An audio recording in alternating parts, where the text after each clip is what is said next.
Hola, hola y bienvenidos. Es un gusto para mí transmitir junto a ustedes el episodio número 134. Bienvenidos a Yo Te Escucho, el podcast familiar de psicología, educación y coaching para empoderar a todos los padres y docentes que desean aprender más sobre la vida de sus hijos y sobre el TDAH, escuchando las experiencias vividas que van más allá de la teoría. Cada semana salimos en vivo con un episodio todos los sábados a las 5 de la tarde por Facebook Live y YouTube Live. Y contaremos como hoy con invitados consagrados que desde su experiencia compartirán secretos y consejos para todos ustedes. Todo esto y más y mucho más en Yo Te Escucho, tu neuropodcast hecho con cerebro. Muy buenos días, muy buenas tardes, muy buenas noches a todos, papás, mamás, docentes, mis queridos alumnos, mis queridos coaches, mis queridas familias TDAH, comunidad de Yo Te Escucho. Te saluda Carla Bocanegra, neuroeducadora, tu coach TDAH con superpoderes, agradeciendo, como siempre, tu total fidelidad y sintonía cada sábado e invitándote a que nos escribas y compartas los temas que te gustaría resolver conmigo y también con mis invitados, tanto por aquí en Facebook como por YouTube. Y agradezco también de corazón el estar acompañada de maravillosos países como México, Uruguay, Ecuador, Venezuela, Chile, Estados Unidos, Argentina, España, Colombia, Nueva Zelanda, Noruega, Canadá. Realmente a todos, gracias, muchísimas gracias por sintonizarnos, porque cuando estás tú, todo conecta bien. Y empezamos, papá, mamá, el tema de hoy con la frase compartida por el semiólogo y escritor italiano Umberto Eco, quien nos dice: la belleza del universo no es solo la unidad de la variedad, sino también la diversidad en la unidad. La inclusión, mamá, papá, es empatía. Y esta inclusión y esta empatía va a surgir justamente del conocimiento de esta diversidad de necesidades que todos los individuos van a tener en una sociedad, llámese escuela, llámese familia, llámese amigos. Y cuando nosotros hablamos de diferencias es porque estamos hablando que vivimos en una sociedad heterogénea. Es como cuando yo estoy en clase con mis alumnos y aprendo como neuroeducadora que yo tengo cerebros diferentes que piensan, que sienten, que viven. Entonces ya estoy hablando de una heterogeneidad en mi salón. Y todos nuestros cerebros tienen derecho a una educación. La educación es para todos. Entonces tú me dices: Carla, mi hija va al colegio, mi hijo va al colegio, mi hija va a la universidad, y eso está genial. Pero nos hemos puesto a pensar de alguna parte de nuestro sector, de alguna parte de nuestra población que todavía no tiene acceso a la educación como tal. O tú, papá, mamá, que perteneces a esta maravillosa familia y comunidad neurodivergente, aún tu hijo por alguna razón, por alguna circunstancia, no ha podido culminar sus estudios. Entonces, si nosotros miramos esas etapas del adulto, el adulto joven, el adulto medio, el adulto tardío, que no han tenido opción a poder educarse, que no han logrado justamente tener este proceso, este impacto de la educación, ¿será así para siempre? ¿Será tal vez que el Ministerio de Educación puede darnos alguna opción? Pues el día de hoy vamos a conversar sobre un tema maravilloso. Vamos a conversar sobre la educación básica alternativa y vamos a responder a todas las dudas y consultas que me has dejado por Instagram, que me has dejado por Facebook y que ya con nuestra invitada especial lo hemos estado adelantando un poquito porque realmente nuestra invitada está altamente preparada para resolver estas dudas que tú y yo las hemos podido tener durante muchísimo tiempo y que yo junto a ti estoy educándome en este podcast para hacer justamente realidad estas consultas que tú quisieras hacerle al ministerio y que tú quisieras hacerle a una psicóloga especializada en inclusión y en estos procesos que vamos a trabajar el día de hoy. Así que nuestra invitada de lujo es ya parte de la familia de Yo Te Escucho y le doy la bienvenida a Aimé Apaza Quispe. Aimé es licenciada en Psicología por la Universidad Mayor de San Marcos, especializada en Educación Inclusiva y Discapacidad. Sus diplomaturas en Gestión Educativa, Accesibilidad e Inclusión y Discapacidad le permiten ser miembro actual del equipo de Inclusión y Atención a la Diversidad en DIGERP. Es autora de publicaciones, guías, orientaciones sobre discapacidad, buenas prácticas docentes, educación inclusiva inclusiva y trastornos de neurodesarrollo. Ha trabajado años con maravillosas familias desde la Sociedad Peruana de Síndrome de Down y lo continúa también haciendo en la actualidad. Bienvenida, Aimé, un honor tenerte con nosotros el día de hoy. Muchas gracias, Carla, y en verdad agradecida por poder compartir con tu comunidad y poder reflexionar sobre este tema tan importante y sobre las oportunidades que pueden haber para seguir desarrollando el derecho a la educación, ¿no? Sobre todo que sea inclusiva y de calidad para todos y todas. Así es que papá, mamá, ahora que ya conoces nuestro tema, toma lápiz y papel, participa con nosotros, cuéntanos tu historia, porque acompañaremos tus mensajes, tu chat y tus consultas con una deliciosa tacita de café. Ahora ya nuestra invitada nos acompaña con tacita de café, que está cambiando un poquito el clima. Así que bienvenida, Inés. Gracias. Sí, de hecho ya está haciendo un poco más de frío que antes. Pues sí, así es que ya el cafecito nos acompaña en estas tardes maravillosas y muchas gracias a todos nuestros oyentes que se van uniendo y nos van siguiendo semana a semana y agradecemos siempre esta maravillosa compañía. Y además también te cuento que gracias a uno de nuestros maravillosos auspiciadores, Aimé está con nosotros, agradeciendo como siempre a Mosimu Lifestyle. Así es que si quieres armonizar tu hogar y sus diversos ambientes con aromas que contribuyan en la motivación, en la alegría, en la calma, en la reducción del estrés y el descanso tan necesario en tu hijo TDAH, pues Mosimu Lifestyle te ofrece ambientadores con diseños exclusivos e importados, cuyos aceites esenciales crearán una atmósfera estimulante o relajante, según sea tu objetivo de familia. Así es que visítalos en Facebook e Instagram o comunícate por WhatsApp al 987-956-109 y recibe la mejor orientación. Mosimu Lifestyle, productos y accesorios con estilo para tu día a día. Aimé, muy interesante con este tema porque estaba viendo en uno de los maravillosos videos del Ministerio de Educación que NAJO en el 2017 reportó que existe alrededor de 8.500 millones de personas a nivel nacional que no culminaron la primaria, no culminaron la secundaria y que tampoco fueron a la escuela. Entonces, totalmente interesante el tema que vamos a tocar el día de hoy porque comentaste algo muy interesante, inclusión para todos. Y creo que la educación básica alternativa es una gran oportunidad. Sí, de hecho, la educación básica alternativa es una modalidad que ofrece la educación básica, ¿no? Entonces, justamente dirigida a esta población que de alguna manera es vulnerable por no haber culminado sus estudios básicos o por de alguna manera, por alguna circunstancia de la vida, pues dejó la escuela y por eso no pudo terminar la primaria o la secundaria. Vamos a encontrar mucha población en el ámbito rural, por ejemplo, que de alguna manera no terminaron de aprender a leer, a escribir. Entonces tienen esta opción, esta modalidad, la educación básica alternativa, como una oportunidad para seguir de alguna manera aprendiendo, ¿no? Y de alguna forma también otras poblaciones vulnerables, por ejemplo, hay personas con discapacidad, hay de alguna manera trabajadores que han dejado los estudios porque tienen que de alguna manera solventar, ayudar a la familia, ¿no? Que eso pasa mucho más en los entornos rurales. Y cuando hablamos justamente, Aimé, de vulnerabilidad, ¿no? Esta palabra tan interesante en psicología, papá, mamá, utilizamos vulnerabilidad cuando hablamos de la situación, el ambiente familiar en el que viene nuestro paciente. En este caso son aquellas personas de situaciones vulnerables que, claro, no han tenido los recursos o tal vez el tiempo, ¿no? Estuve viendo que hay interesante población de pescadores, ¿no? Tenemos también personas que se encuentran en los lugares penitenciarios que también pueden acceder a ese tipo de modalidad. Entonces quiere decir que ¿cuántas modalidades brinda el Ministerio de Educación para poder generar la educación para todos?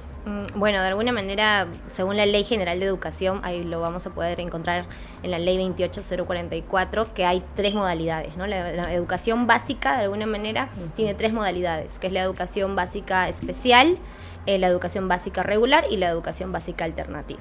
Entonces, la educación básica alternativa, de alguna manera, atiende a esta población que sí, en su mayoría ha sido vulnerada, ha sido excluida, por ejemplo las personas víctimas de violencia también, muchas de ellas pues dejan la escuela y luego de alguna manera para volver a retornar llevan y utilizan la modalidad básica alternativa, ¿no?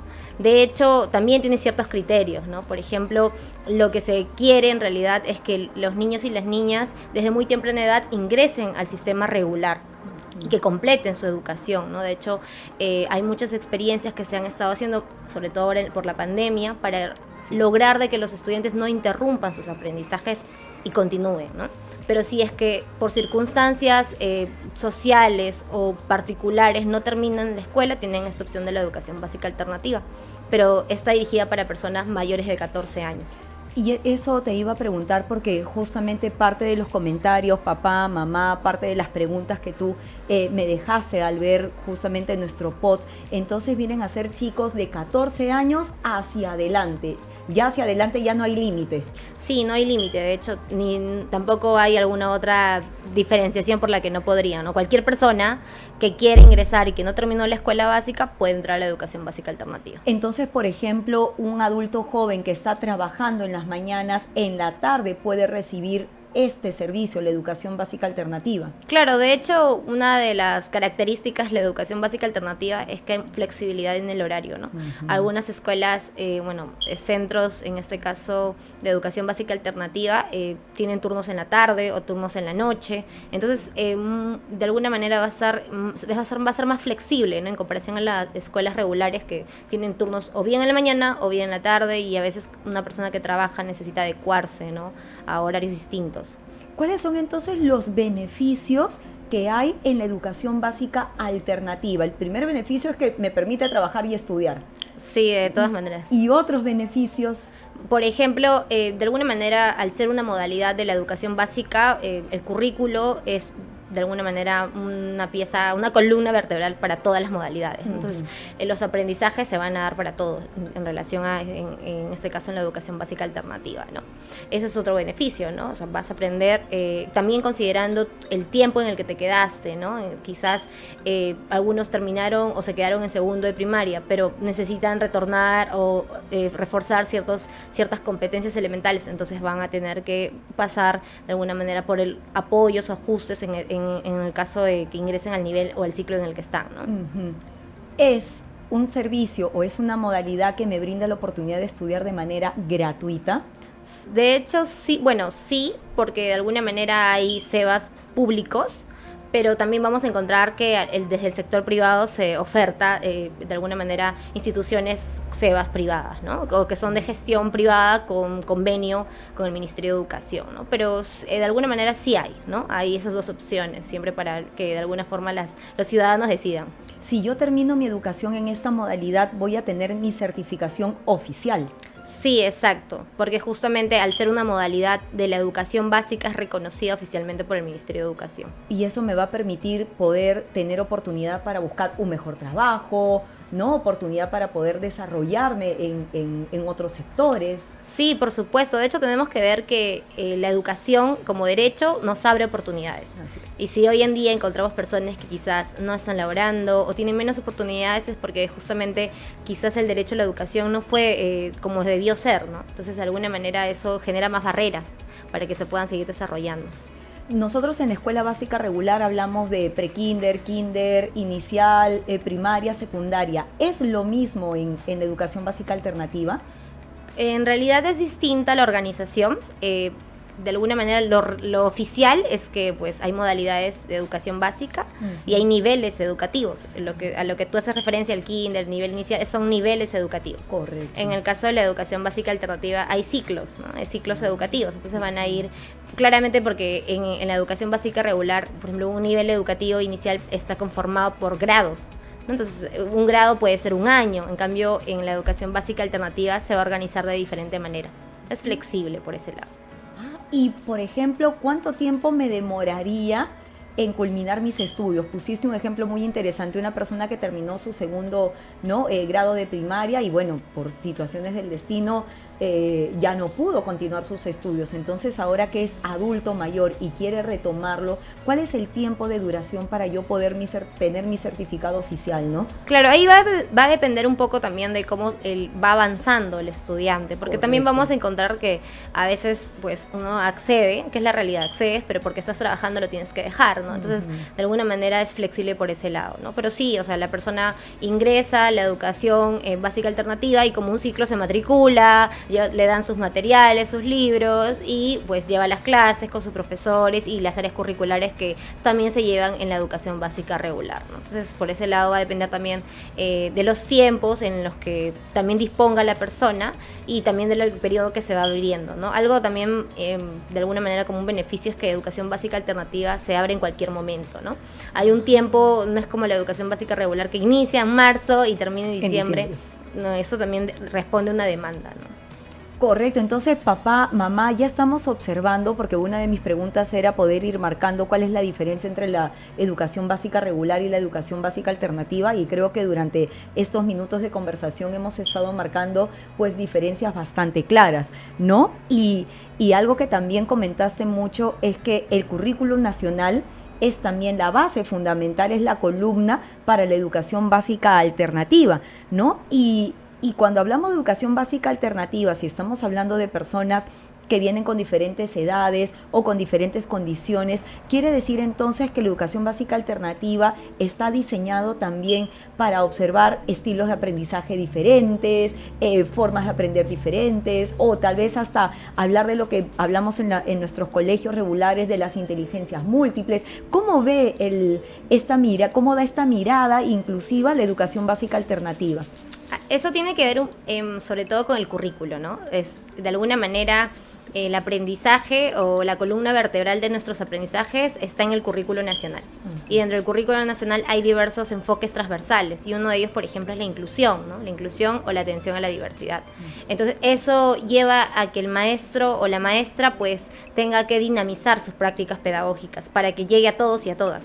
Entonces, por ello va a tener que, de alguna manera, quizás generar mayores materiales ajustados, adaptados. Entonces, de alguna manera, no es que sea distinta la estrategia, ¿no? Pero tiene que responder también a la necesidad de su estudiante. Entonces, ahí va a ser de alguna manera diferenciado por la edad en la que enseña a sus estudiantes, pero las técnicas van a ir orientadas hacia lo mismo, ¿no? Hacia lograr esas competencias que nos dice, o en este caso, que están en el currículo nacional. Y esta también es una de las grandes interrogantes entonces que van teniendo nuestras familias, sobre todo nuestras familias neurodivergentes, porque justo conversábamos previo al podcast, papá, mamá, que tú me haces llegar aquí a Time for Learning tus preguntas y tus consultas también, ¿no? Acerca de por qué mi hijo en educación básica regular, los profesores se fastidian tanto con hacer materiales adaptados, con hacer fichas adaptadas, o por ejemplo casos que ya vamos a compartir contigo, que lo hemos compartido con Aimé previo al programa. Entonces, ¿por qué a la educación básica regular se le hace tan complicado poder hacer estos materiales diferenciados, poder generar esta inclusión cuando la educación básica alternativa, cuando ya la currícula nacional te dice que esa es la línea de trabajo?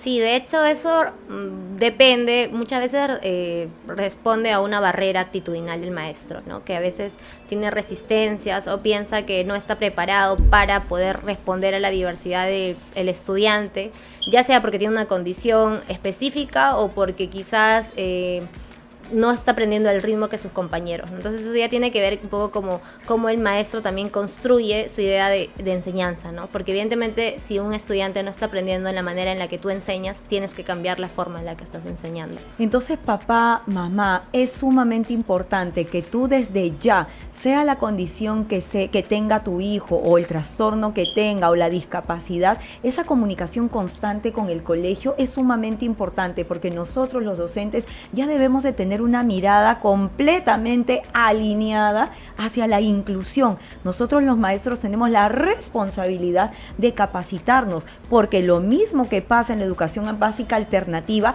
es tal cual tiene que pasar en una educación básica regular. Los profesores tienen que adaptar sus materiales, tienen que adaptar el trabajo que están haciendo en el aula, su metodología de enseñanza, ir viendo el aprendizaje para nuestros alumnos. Sabemos de que es un trabajo arduo, pero creo que es parte de nuestra línea y nuestra vocación, pues ir hacia ese objetivo. Sí, de hecho lo que tú dices es algo muy importante y tiene que ver con el hecho de que las familias también conozcan sus derechos, ¿no? Y también sepan también sus responsabilidades en la escuela, ¿no? Porque a veces también el maestro, al tener más de 30 estudiantes en el aula, se siente tan saturado y al no encontrar quizás ese soporte desde el hogar, desde la familia, pues sienten que ya no pueden, ¿no? Y les dan temor saber cómo abordar al niño o a la niña. Entonces creo que es un trabajo en equipo, por eso es un trabajo de alguna manera en conversación constante con los maestros, porque así como los maestros se están capacitando, las familias también tienen muchos conocimientos por compartirles, ¿no? Muchas formas en las que a ellos les está funcionando en cómo están trabajando desde el hogar con sus hijos e hijas, ¿no? Entonces eso es muy importante. Y bueno, hay no negociables, ¿no? De hecho de que un niño reciba una adaptación, sea porque tiene algún trastorno en su aprendizaje, alguna condición como la discapacidad, no es algo que al maestro se le ocurre o no se le ocurre. Hoy en día eso ya está normado, ¿no? Ahí tenemos, gracias a los cambios que han habido en estos últimos años, en el 2021 se aprobó un decreto supremo, que es el 007-2021, que modifica la Ley General de Educación en el marco de educación inclusiva. Entonces, en ese marco está la columna vertebral de la educación inclusiva, ¿no? Ahí claramente dice que se tiene que dar los ajustes razonables o adaptaciones curriculares a los niños que justamente están experimentando barreras en su aprendizaje. Y las barreras tienen que ver con los obstáculos, que pueden ser, por ejemplo, las actitudes, ¿no? Las actitudes de los maestros, lo organizacional, por ejemplo, ¿no? Que no haya rampas, que no haya espacios adaptados. Entonces eso también tiene que ver con ello, ¿no? Lo didáctico, los libros, por ejemplo, que muchas veces no son adaptados, ¿no? Y a veces al niño, por ejemplo, que no avanzó al otro ritmo, pues le obligan a comprar un libro que no va a utilizar. Entonces ese tipo de situaciones están también en ese decreto, ¿no? Que no se debería, que las familias lo deberían revisar, que lo deberían manejar, porque a veces también yo he tenido la oportunidad de conocer muchas familias que me han ido contando, ¿no? El director me dijo tal cosa, ¿de dónde lo sacó, no? Pero dice que el Ministerio de Educación lo ha dicho, o dice que la organización tal lo ha dicho, pero en realidad no hay nadie mejor que uno mismo informarse, revisarlo, y si tiene dudas, preguntar a los profesionales, ¿no? Creo que de alguna manera no están solos, tienen, por ejemplo, este espacio en el que tú todo el tiempo estás compartiendo estrategias, recomendaciones. Entonces creo que es lo más importante, ¿no? De no quedarse callados y conversarlo, discutirlo, compartirlo entre familias también, para poder cambiar esa mirada que tenemos todavía, ¿no? Sobre el acceso, por ejemplo, de los estudiantes con alguna condición. Y justamente una de las consultas que tú nos has hecho aquí a Time for Learning, lo he estado compartiendo con Aimé, el caso de una familia. Si es tu caso también, por favor, coméntanos, déjanos en los comentarios aquí en el video para que Aimé pueda también ayudarte un poco y orientarte en el proceso, ¿no? Familias que a veces reciben la información, por ejemplo, papás, mamás, que tienes un hijo TDAH, que hubo un colegio en donde el profesor decía que para poder generarle los materiales diferenciados o adaptados, el niño tenía que pertenecer a CONADIS. Entonces, ¿qué es el CONADIS? Vamos a ayudarte, papá, mamá, mis familias neurodivergentes, para que puedas manejar un poco también el vocabulario que necesitas aprender. ¿Qué es el CONADIS? Bueno, el CONADIS es una organización de alguna manera pública, el Consejo Nacional para la Persona con Discapacidad. El CONADIS de alguna manera reúne y vela por los derechos de las personas con discapacidad en el Perú. Reúne, por ejemplo, articula con los gobiernos regionales, con las municipalidades, con las OMAPETs, por ejemplo. Entonces, de alguna manera es una organización que de alguna manera también tramita el certificado de discapacidad, que es un proceso, ¿no? Pero si por norma la educación es un derecho universalmente reconocido por nuestras normas y nuestro país, no debiera ser el certificado de discapacidad una barrera para que el niño o la niña reciba los ajustes Eso es una idea errada, no es cierto, porque justamente también tenemos una norma de matrícula. Entonces, en la matrícula no dice que porque tienes discapacidad no entras, o porque tienes te doy tu vacante. No dice eso, ¿no? Sino ahí se ha interpretado de mala manera, erróneamente. Y puede ser que el maestro también recibe esa información, ¿no? No sabemos si lo ha dicho porque lo escuchó de alguien le dijo, no lo sabemos, pero de alguna manera está errado, ¿no? Porque ahí en la norma de matrícula específicamente dice que si es que hay vacantes, se reservan 2 vacantes como mínimo, porque si hay más, se pueden dar las vacantes, ¿no? Entonces, pero una forma de certificar la discapacidad del niño o la niña es tener un certificado de discapacidad. No dice que porque tienes certificado de discapacidad recién vas a dar las adaptaciones curriculares. Por el contrario, ¿no? Si tú ves que el estudiante necesita apoyo, tienes que hacer los ajustes necesarios. Muchas veces los niños no necesitan adaptaciones curriculares significativas, sino solamente metodológicas, por ejemplo, que les des más tiempo para que resuelvan un examen, o que le reduzcas la cantidad de ejercicios, porque la cantidad que tú le das en ese momento lo frustra, lo pone nervioso, hace que estalle, se enoje, ¿no? Entonces son adaptaciones más metodológicas, ¿no? Que tiene que ver con la actitud, pero sobre todo con el entender que ese niño en ese momento no va a responder como el otro, porque ninguno es igual. Entonces eso también tiene que ver un poco cómo construyen el aprendizaje algunos maestros, ¿no? Entonces, papá, mamá, aquí estamos para orientarte en este podcast que ha dedicado el día de hoy para la educación en general y para que puedas conocer un poco más los procesos también que los docentes trabajamos como metodologías. Los TDAH, ¿tenemos que pertenecer al CONADIS? No, en este caso, a menos que tengan alguna otra condición asociada, porque también hay estudiantes que además de tener la condición de TDAH puedan tener alguna discapacidad física, alguna discapacidad sensorial, ¿no? Exacto. Entonces puede darse esa situación y bueno, el estudiante necesita, ¿no? Exacto. También entender que el certificado de discapacidad, porque a veces escuchamos discapacidad y la palabra para algunos lamentablemente suena como algo malo, negativo, o algo más mirado desde el déficit. En realidad no es así, ¿no? Hoy en día la discapacidad ha evolucionado como concepto y en realidad es el entorno el que termina siendo el discapacitante, ¿no? Porque si yo creo un edificio y no le pongo rampas, ese edificio terminó siendo discapacitante para personas que, por ejemplo, están embarazadas y necesitan subir al primer piso, ¿no? Por ejemplo, ¿no? Entonces, de alguna manera, tenemos que ir cambiando esa mirada también nosotros como padres, ¿no? Si en algún momento ustedes, cualquiera de nosotros podemos experimentar una situación de discapacidad, ¿no? Y eso tenemos que entenderlo de esa forma, ¿no? Entonces, es la ciudad, es la sociedad la que tiene que derribar esas barreras, esas actitudes para que de alguna manera podamos desarrollarnos en plenitud. Dentro de la educación básica regular, papá, mamá, siempre trabajamos por competencias. Tú has visto que cada vez que evaluamos a tus hijos en las evaluaciones sumativas, hablamos de las competencias. Cada área, cada asignatura, cada curso va desarrollando las competencias, se alinea mucho al currículum. Y lo mismo pasa en educación básica alternativa, también desarrollan competencias. Sí, de hecho, de alguna manera, como lo decía al inicio, el currículo nacional de educación básica rige para todas las modalidades, para educación básica especial, regular y alternativa. Entonces, porque lo que se espera es que nuestros estudiantes terminen con ciertos aprendizajes, esas son nuestras competencias, ¿no? Entonces, las maneras en las que los maestros buscan enseñar estas competencias se dividen en áreas curriculares. Entonces, por eso que los niños llevan pues un curso que se llama comunicación, otro curso que se llama ciencias, entonces esas son las áreas curriculares, ¿no? De hecho, el currículo nacional que se aprobó en el 2016 también nos ha llevado muchos desafíos, y es a entender que el aprendizaje no se va a definir por qué tanto tú sabes, sino como tú también con ese aprendizaje que tuviste puedes desenvolverte, desarrollar y lograr la autonomía necesaria para lograr tus sueños, para trabajar, para aportar a la sociedad. Entonces, el aprendizaje ha ido cambiando, ¿no? Antes, como hace 30 años atrás, era qué tanto te aprendiste tal dato. Hoy en día no. Por ejemplo, puede haber un estudiante con síndrome de Down al quien le va a costar mucho quizás aprenderse la tabla de multiplicar, pero aprendió el concepto de la multiplicación.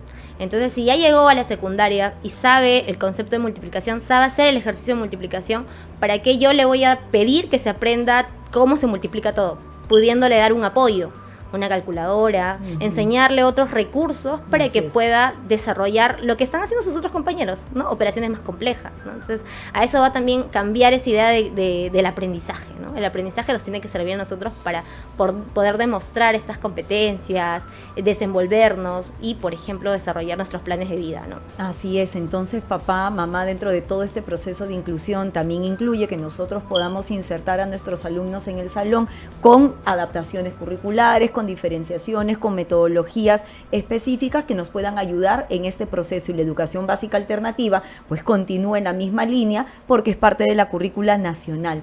Me preguntan, ¿un colegio no escolarizado pertenece a la educación básica regular o a la educación básica alternativa? ¿Es un EBR o es un EBA? Claro, en este caso los colegios no escolarizados son no reconocidos, ¿no? Entonces la educación básica alternativa de alguna manera es escolarizada. Y justamente por eso que cuando tú termines la educación básica alternativa vas a tener un certificado oficial de estudios que te va a permitir seguir trabajando, seguir estudiando, ¿no? En cambio, en este caso los programas no escolarizados son más complementarios, ¿no? Por ejemplo, los PRONOIS, que son programas de alguna manera no escolarizados para aquellos niños que no pueden acceder a la educación inicial, ¿no? Entonces van compensando ese aprendizaje que no están teniendo todavía, ¿no?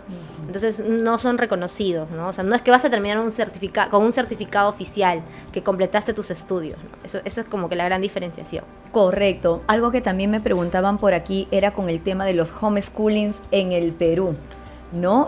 Algunos colegios que portan en sus pantallas el hecho de ser homeschooling. El homeschooling, esta modalidad, ¿no?, de aprender desde casa, es parte todavía, se inserta dentro de lo que el Ministerio de Educación considera como una educación, ¿o no? En este caso, bueno, de alguna manera la persona está recibiendo educación, es más una modalidad de la institución. Desde el Ministerio de Educación no tenemos experiencias, bueno, de lo que he ido revisando, leyendo, no he leído experiencias de ese tipo, pero sí hay programas complementarios, ¿no? Por ejemplo, como la educación hospitalaria, de alguna manera, son programas que complementan el proceso educativo que está llevando el niño, ¿no? En este caso. Pero sí sé que hoy en día, por la situación también de que hay niños que prefieren llevar en casa o por la movilidad que tienen las familias, necesitan llevar de esa manera, se va dando, ¿no? Pero de alguna manera tienen que cumplir los aprendizajes que se están planteando. Entonces, para que pueda cumplir esos aprendizajes y luego poder, de alguna manera, tener la evidencia de que se está logrando, pues, los niveles, los desempeños, en este caso, que se han planteado para el año escolar. Correcto. Entonces, si nosotros pudiéramos pedirle a la educación básica alternativa que nos dé una definición de inclusión, ¿nuestros chicos neurodivergentes también pueden ser parte de una educación básica alternativa? Hoy en día la educación inclusiva se define de alguna manera de tres modos, ¿no? Primero es un principio del proyecto educativo nacional, la inclusión y la equidad. También se define como un enfoque, porque es un enfoque del currículo nacional de educación básica, en este caso, inclusión o atención a la diversidad, pero también se define como un derecho. Y eso está normado en el Decreto Supremo 007, que modifica la Ley General de Educación, en el marco de inclusión, y dice que la educación inclusiva es un derecho de todos los niños, niñas, adolescentes, adultos, para recibir una educación de calidad y con equidad, ¿no? Y justamente en ello se reconoce su diversidad. Y dentro de la diversidad se encuentran poblaciones, bueno, de alguna manera, valga la redundancia, poblaciones diversas, ¿no? Pero la educación inclusiva pone foco también a poder atender a estos estudiantes que enfrentan barreras. ¿Y quiénes son estudiantes que enfrentan barreras? Sí, son la población de personas con discapacidad, pero también estudiantes con algún trastorno en su aprendizaje, los migrantes, por ejemplo, ¿no? Los estudiantes migrantes, hoy en día tenemos una gran población de estudiantes migrantes en la educación pública y privada. Tenemos un problema muy grande en realidad para atender esa diversidad. Nuestros estudiantes también que no tienen quizás la lengua materna es el castellano, por ejemplo, ¿no? Los estudiantes con TDAH, los estudiantes con alguna otra condición u otra índole, ¿no? Pues todos ellos son poblaciones que van a experimentar de alguna manera barreras educativas. Porque, por ejemplo, poniendo el caso de los estudiantes con TDAH, o sea, van a llegar y quizás el maestro va a decir, no, es que yo no estoy preparado para este niño, no, o este niño no obedece, entonces necesita programas de modificación de conducta. Entonces, por ejemplo, ya te están poniendo una barrera, ¿no? porque no todas las familias van a tener quizás condiciones económicas para poder cubrir eso que el niño necesita, ¿no? O ponerle un tutor adicional dentro del salón, que le haga ese seguimiento. Exacto, ¿no? O también clases de reforzamiento en las tardes, que es a veces lo que suelen pedir los maestros, ¿no? De alguna manera tiene que evaluarse todo. Hay familias que tienen los recursos y lo pueden hacer, pero nuestra realidad es que hay muchas más familias que no lo tienen, ¿no? Y por ello eso va a desencadenar después quizás que el niño pues no maneje muy bien su ira, no maneje muy bien quizás su enojo, ¿no? Y eso desencadene quizás conductas antisociales, el autoestima también, ¿no? Entonces todo ello va generando a largo plazo mayores situaciones que de alguna manera van a complicar a la persona, ¿no? Y de alguna manera tenemos que ir concientizando, pero también en ese camino ir asumiendo responsabilidades, ¿no? Los directivos, las escuelas hoy en día tienen la responsabilidad de cambiar desde adentro sus políticas, sus culturas y sus prácticas. No porque le haga un favor a la familia, sino porque de alguna manera es un derecho y está normado, ¿no? A veces hay directores que me dicen, no, pero mi colegio no es inclusivo, me dicen. Entonces digo, no es que tú quieras decir que tu colegio eso no es inclusivo. Todos los colegios en el país tienen que ser inclusivos, solamente que quizás el proceso de inclusión de tu escuela está en inicio. Pero no quiere decir que no sea inclusivo. Quizás necesitas más recursos, más asistencia técnica, más materiales, trabajar más con los maestros, generar una cultura más de colaboración para que eso pueda ir cambiando. Y algo que también conversábamos papá, mamá con Aimé, y ya es la pelotita ahora en tu cancha, porque realmente nos pasó así desde hace algunos años cuando empezó el tema del proceso de los colegios inclusivos. Realmente a muchos colegios se les fue totalmente difícil entender que no necesitas poner en la parte de afuera de tu letrero colegio inclusivo tal cual de tal, sino que tu colegio ya es inclusivo, porque esa es la línea de nuestro trabajo y nuestros programas. Pero también es importante, como dice Aimé, el otro lado de la historia. Así como nosotros los docentes trabajamos por la inclusión, es importante que desde casa también haya un proceso de aceptación, que conversábamos con Aimé claramente, para que tú también puedas ayudarnos con información y que tú también puedas aceptar que tienes un hijo con una dificultad. Y también los colegios, la educación básica alternativa, y corrígeme Aimé si me equivoco, no es que porque haya un trabajo más especializado o personalizado, o el hecho de tener esas adaptaciones o modificaciones hace que nosotros le bajemos la valla a nuestros chicos, sino que a través de las competencias nosotros, hay algunas competencias que tal vez no será para un chico con discapacidad, pero eso no quiere decir que las otras se modifiquen. Sí, totalmente. Creo que ahí la familia juega un rol muy importante, y algo que tú dijiste tiene que ver con las altas expectativas, ¿no? A veces pasa de que las familias le dicen al maestro, no le pida eso porque él, como tiene esta condición, no va a responder. Entonces también tenemos que entender de que así como cualquier ser humano comete errores, pues en su proceso de aprendizaje se va a tener que equivocar, se va a tener que frustrar. Quizás ahí vamos a aprender todos cómo manejarlo, cómo ayudarlo, dándole recursos para que aprenda quizás a regular eso.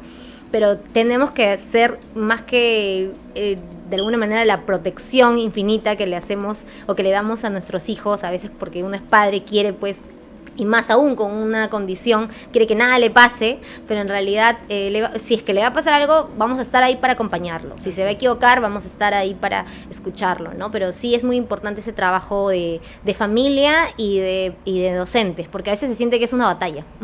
Entonces está por este lado el maestro tratando de explicar que lo que él está haciendo está bien, pero la familia por este lado diciendo, no, yo soy la que sabe cómo se tiene que hacer, yo voy y planteo, necesito que mi hijo tenga esas adaptaciones. Entonces tenemos que llegar a una buena comunicación, ¿no? Tenemos que tener esa comunicación asertiva en la que ambos de alguna manera puedan decir qué van a poner de su lado, comprometerse y también empujar al mismo lado, porque eso es lo que a veces pasa, ¿no? Sí, y bastante. Así es que papá, mamá, y justamente para poder ayudarte, como dice Aimé, que tú también puedas estar capacitado o preparado, pues te cuento entonces que Time for Learning está a menos de 2 semanas de iniciar el primer mini taller para familias TDAH llamado Entrénate, que te va a ayudar a adquirir, papá, mamá, los conocimientos básicos para ser el mejor papá TDAH que pueda ser para tu hijo. Así es que en este pequeño mini taller que te vamos vamos a brindar con mucho cariño,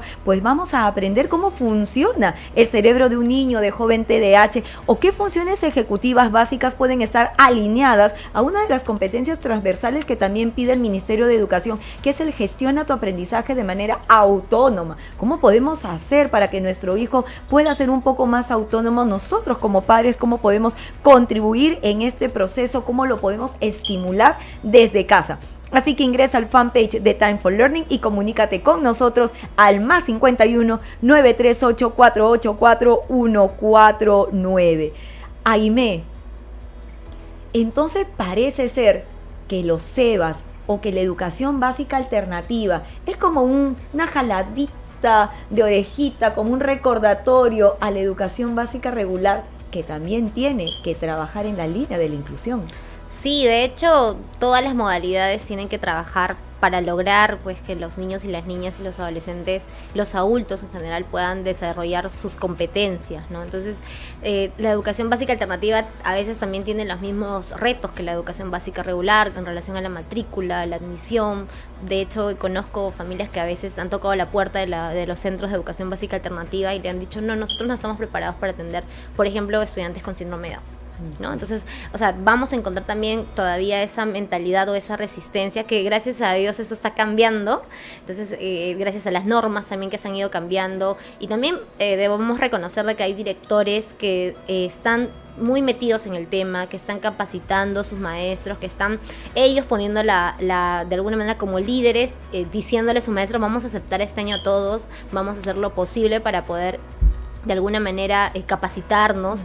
Pueden pedir apoyo siempre de diversas organizaciones, entonces lo están haciendo, ¿no? Entonces también eso tenemos que reconocerlo, ¿no? Y hay experiencias bien interesantes en la educación básica alternativa, ¿no? De hecho, yo conozco jóvenes con síndrome de Down que han pasado por esa experiencia. Al inicio también fue un reto, ¿no? Claro. Porque hace 30 años hablar de personas que, por ejemplo, con discapacidad, que entraran a la escuela regular, era un sueño para muchas familias, ¿no? Porque te decían, no estoy preparado, yo no tengo programas de inclusión, que eso es algo que todavía espero que pronto vayamos eliminando esa categoría, pero sé de dónde surgió, ¿no? Antes se decía eso, ¿no? Hoy en día pues ya no se habla de eso. Algunos lo dicen, ¿no? Mi colegio tiene programa de inclusión, pero en realidad no es correcto, ¿no? Entonces, porque todos son inclusivos, eso lo tenemos que ir de alguna manera socializando. De alguna manera va por ese lado, ¿no? Más que todo, de que podamos lograr que la educación básica regular y alternativa pues ofrezcan aprendizajes diversificados, ¿no? Que es lo que se busca. Y pensando un poco en eso, por ejemplo, tenemos escuelas de educación básica regular que cuentan con el SANE, ¿no? ¿En la educación básica alternativa también está o no lo necesita porque ya el proceso es mucho más adaptado dentro de la metodología y trabajo? Qué bueno que lo hayas mencionado, porque de hecho hay cambios en nuestra normativa. Hoy en día todavía hablamos de SANE, pero el SANE no atiende a todas las escuelas regulares, ¿no? De hecho, ni siquiera atiende a las escuelas privadas, porque no se da abasto, no es suficiente, ¿no? Justamente porque el SANE es un servicio de apoyo que surge de la educación básica especial, y los centros de educación básica especial son reducidos. Justamente porque se busca que las personas pues puedan estudiar de manera regular. Exacto. En el sistema regular, ¿no? Entonces eso ha llevado de que haya muchos más estudiantes con alguna condición o con discapacidad. Hoy en día no existe una data exacta de cuántos estudiantes, por ejemplo, con TDAH hay en educación básica regular. Todavía no. Se ha hecho un aproximado por los informes de la Defensoría del Pueblo. Eso va a ir cambiando justamente por este cambio de la norma. Hoy en día ya se debe recoger información. Yo creo que en 1 año, 2 años ya vamos a tener más claridad de cuántos niños, por ejemplo, con TDAH están en la escuela pública, y eso también es algo muy bueno, porque con data podemos dar mejores recursos y podemos capacitar mejor a los maestros, ¿no? Entonces eso es algo que gracias al cambio de la norma se va a dar, y esperemos que pronto tengamos también más información. ¿Y qué dice esta norma, no? Justamente que el servicio de apoyo, como no se da abasto, crea un propio servicio para la educación básica regular, y esto es para todo el sistema, también para la educación básica alternativa. Entonces la idea es que se puedan implementar servicios de apoyo educativo, que son los SAE, o sea, cambiaría, ¿no? Lo que era antes SANE, ahora van a ser en realidad SAES, pero los SAES van a surgir de la educación básica en este caso regular y alternativa, ¿no? Correcto. Entonces estos SAES van a tener SAES internos en las propias escuelas, sean SEBAS o en este caso escuelas de EBR, y un SAE externo que va a estar en las UGELes para poder brindar este apoyo itinerante, ¿no? Que es básicamente un poco, no igual, semejante a lo que hace el SANE, porque ellos hacen un apoyo itinerante. No llegan a todas las escuelas porque también son muy pocos los recursos con los que ellos cuentan, pero con esos pocos recursos hacen grandes esfuerzos, y eso también es algo muy importante, ¿no? Entonces es lo que se busca, ¿no? De hecho, la norma, en este caso el Decreto Supremo, tiene un plan marco, ¿no? Y en el plan marco hay diferentes líneas de acción. Una línea de acción es que se generen los servicios de apoyo educativo, y que, por ejemplo, para este año se esperaría que hubiera 300 colegios que ya cuenten con SAES. Lamentablemente eso no es una realidad, porque justamente el presupuesto que se ha destinado para ello todavía no está aprobado. Esperemos que el próximo año eso cambie y que justamente pues ya se pueda ir dando esta implementación progresiva, ¿no? Porque lo que se busca es que un tiempo pues los SAE sean los que de alguna manera brinden estos apoyos sin necesidad de tener a los SANES, ¿no? Y ellos puedan ocuparse realmente de la educación básica especial, ¿no? Claro. Entonces ese es el cambio que se esperaría. Maravilloso, porque realmente es una gran alternativa, sobre todo en nuestros colegios de educación básica regular, que continúen bajo la línea de la inclusión, puedan continuar recibiendo a maravillosos alumnos con tanto potencial, porque hablábamos también acerca de otras instituciones en donde, claro, continuamos con la línea del coeficiente intelectual, pero en realidad todos tenemos talentos, todos tenemos habilidades. Pero también me preguntan algunas familias, estamos hablando de las escuelas y en las universidades. Claro, justamente estos servicios de apoyos tienen que ser transversal al sistema educativo. A las universidades también están obligadas por la normativa a que generen servicios de apoyos. Entonces, de alguna manera, hoy en día tenemos unidades de bienestar, pero esos no son servicios de apoyos, ¿no? Hoy vamos a encontrar en las universidades muchos estudiantes, por ejemplo, con TDAH, con quizás dislexia, que necesitan apoyos, no solo a nivel socioemocional, sino en sus aprendizajes. Entonces, hoy en día no todas las universidades tienen programas que de alguna manera pues puedan dar soporte, orientación, ¿no? Tenemos algunas experiencias positivas, ¿no? Por ejemplo, la USIL tiene un programa que de alguna manera potencia la inclusión, pero habría que ver cómo funciona, que esa sería la otra mirada, ¿no? Entonces, algunos tienen como fachada inclusión, pero no sabemos cómo funciona, si es que están realmente haciendo inclusión o están segregando. Entonces eso tendría que verse de manera particular, y bueno, tenemos una SUNEDU que de alguna manera supervisa las universidades, ¿no? Entonces debiera ser justamente esta ayuda, que el próximo licenciamiento de las universidades tenga como criterio estos servicios de apoyo, porque ya está normado, ¿no? Entonces, de alguna manera es eso, va en esa línea, ese cambio, y creo que las familias lo tienen que saber, y también tener en cuenta que hoy en día las instituciones privadas, sobre todo, ya lo están implementando. Ya lo están trabajando, algunos tienen o han comenzado con departamentos de inclusión, pero ya se están alineando a los servicios de apoyo educativo. Así es, porque muchas universidades tratan de ver todavía la inclusión a nivel un poco más social, ¿no? Si es urbano, si es rural, ¿no? De dónde ha venido mi estudiante, ciertas necesidades, pero no necesariamente a los procesos cognitivos, ¿no? Si tiene discapacidad, o si tiene TDAH, o si tiene dislexia. Creo que todavía falta bastante para ese lado universitario. Hay universidades que sí están en la línea de, y eso es maravilloso, y seguir con esa mirada desde el Ministerio de Educación sería pues genial, para que nuestros alumnos continúen con la línea inclusiva del colegio y continuar en la universidad también con el mismo soporte. Claro, lo que pasa es que también las universidades son autónomas. Así es, entonces ellos van a ir decidiendo un poco qué programas, qué cambios, qué profesionales van también introduciendo. Es diferente a los institutos tecnológicos de educación, por ejemplo, ¿no? Que se rige por el Ministerio de Educación, y el Ministerio de Educación le da la currícula y va dando los profesionales. Tenemos ahí las otras experiencias, por ejemplo, de universidades como la PUC, como San Marcos, que son universidades que tienen su autonomía propia, son universidades que acogen a mayores estudiantes, ¿no? Entonces esas son las universidades que tienen que comenzar haciendo estos cambios, ¿no? Y en Perú no conozco muchas experiencias. Creo que la PUC ha sacado hace años ya, en el 2017, un informe sobre la discapacidad, por ejemplo, o no sobre la inclusión, pero sacó un informe.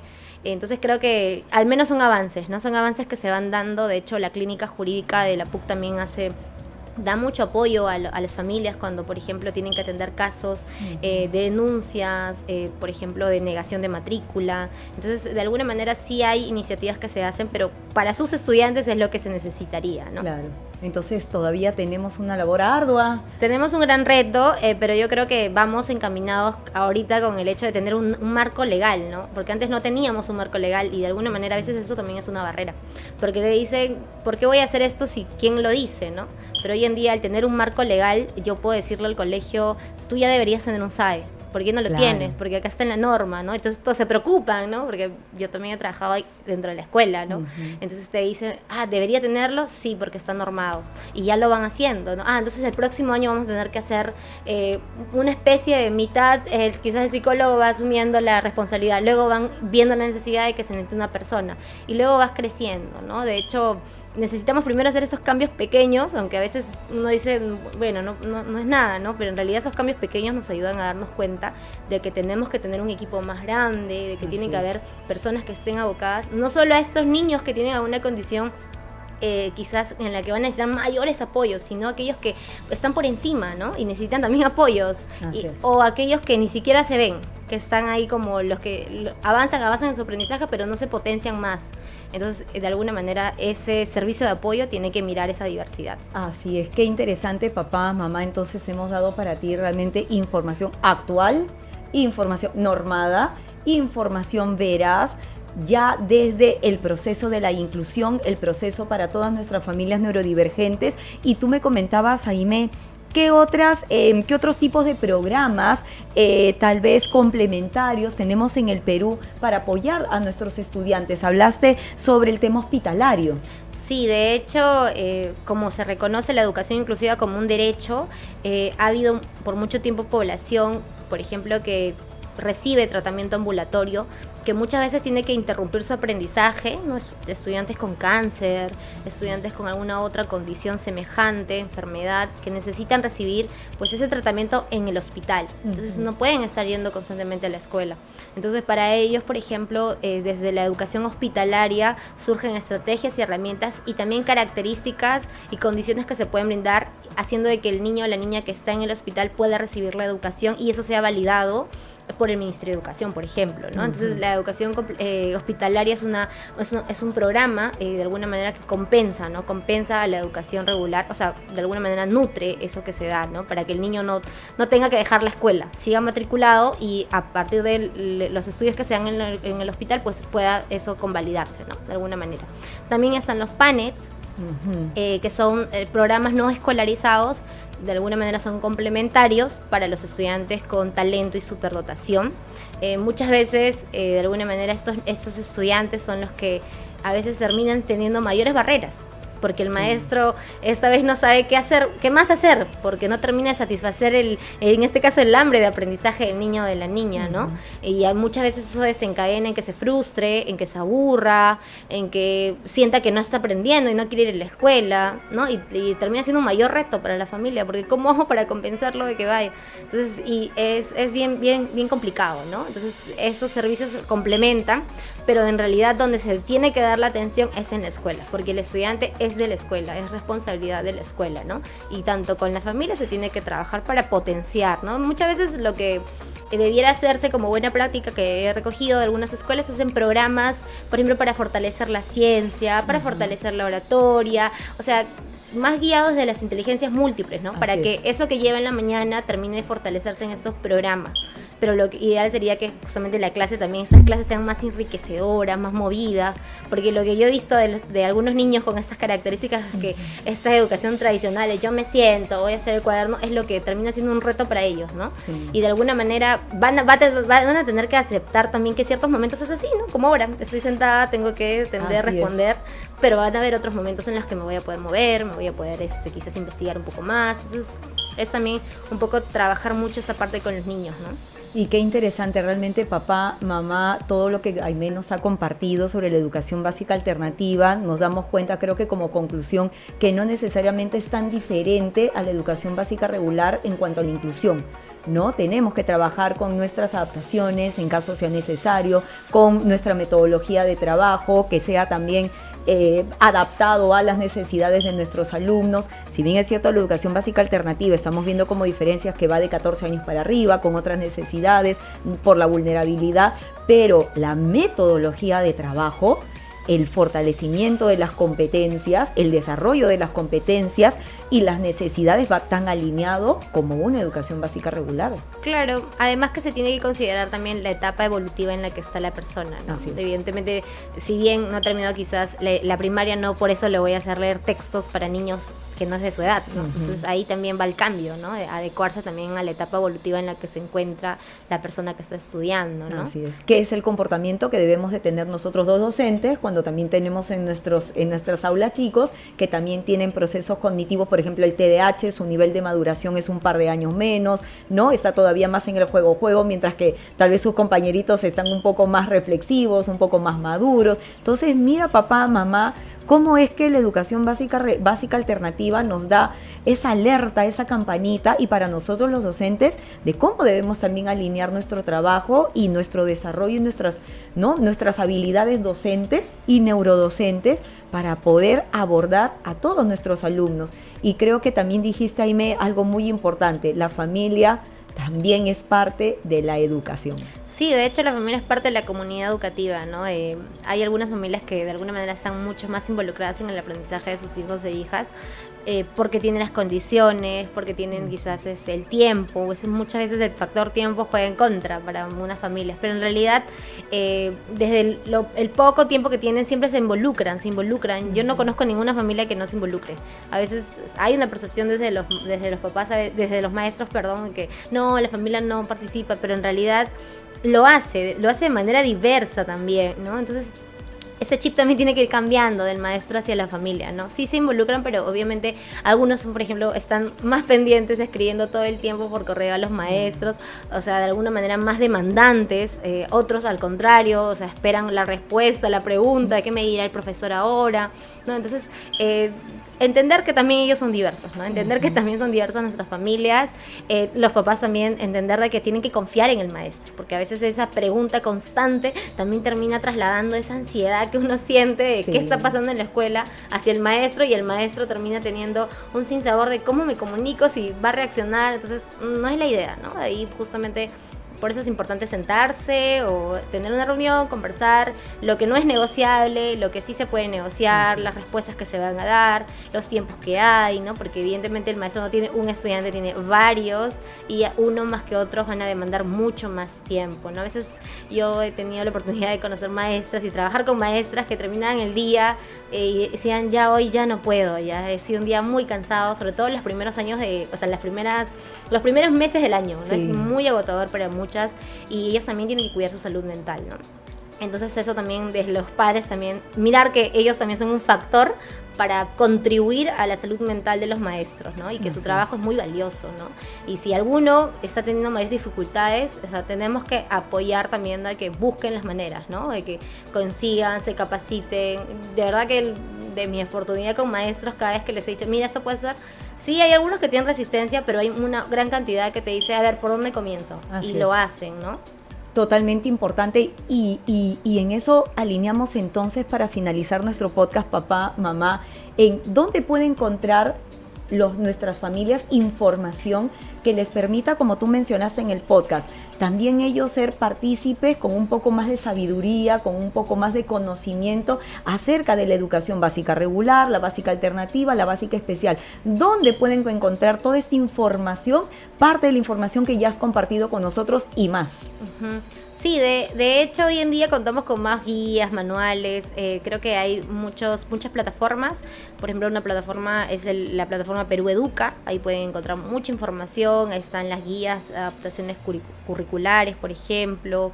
Hay muchas guías que también ha publicado UNICEF respecto a los derechos de las personas con discapacidad, respecto a al derecho a la educación inclusiva. Entonces creo que ese es un material muy importante también.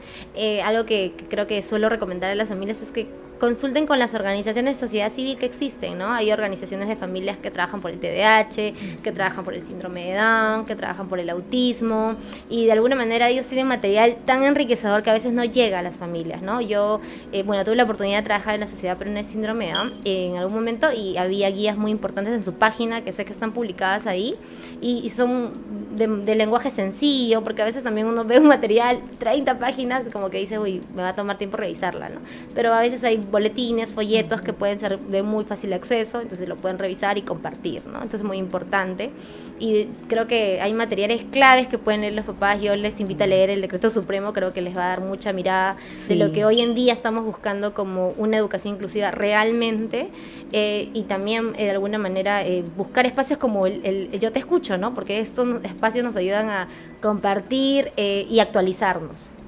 Y te agradezco mucho, Aimé, por ese maravilloso cierre. Y ya sabes, papá, mamá, que cuenta siempre con nosotros y con la presencia maravillosa de Aimé, que ya parte de la familia, pues vamos a invitarla regularmente. Así es que déjanos en tus comentarios para saber qué otras dudas, qué otras consultas estás teniendo con relación al tema que hemos trabajado, ya sea la línea inclusiva, que pueda ser importante e interesante para ti, para que tú sepas que todos tenemos derecho a la educación, una educación de calidad para todos. Así es que papá, mamá, vamos a la línea contigo, vamos a la línea con nuestras familias neurodivergentes, con nuestras lindas familias TDAH, nuestras lindas familias TEA, y vamos avanzando justamente en darles y brindarles un servicio, y que el Ministerio de Educación está haciendo su parte, y ya sabes estas modalidades con las que puedes contar, y puedes empezar a leer las resoluciones que te van a permitir tener más información de calidad. Aimé, muchísimas gracias por haber estado aquí con nosotros, y nuestro productor nos pasa siempre esos regalitos maravillosos, esos detallitos que tenemos nosotros para nuestros invitados. Muchísimas gracias. Ahí nuestro productor te lo alcanza con muchísimo cariño. Muchísimas gracias. Gracias, Aimé, por haber venido. Gracias por haber compartido tu sabiduría con nosotros. No, agradecerles a ustedes, y de hecho espero que esta información que hemos podido conversar y compartir sea útil para las familias, pero sobre todo nos invita a seguir reflexionando y construyendo por una educación cada vez más inclusiva, que es lo que buscamos, ¿no? Gracias también por el pequeño presente. Gracias a ti, Aimé. Así es que, mamá, si tú consideras que este podcast puede ayudar a que otras personas pues puedan generar más conocimientos y aprendizaje, pues compártelo. Y si nos estás escuchando desde el audio player de Spotify, de Anchor, de Google o de Apple Podcast, pues danos tus estrellitas, porque nosotros también necesitamos motivarnos. Yo soy Carla Bocanegra, neuroeducadora. Te dejo un abrazo inteligente y te deseo buen fin de semana. Hasta pronto. Muchísimas gracias por estar aquí, Aimé. Gracias a ti, Carla. Cuídense todos y todas.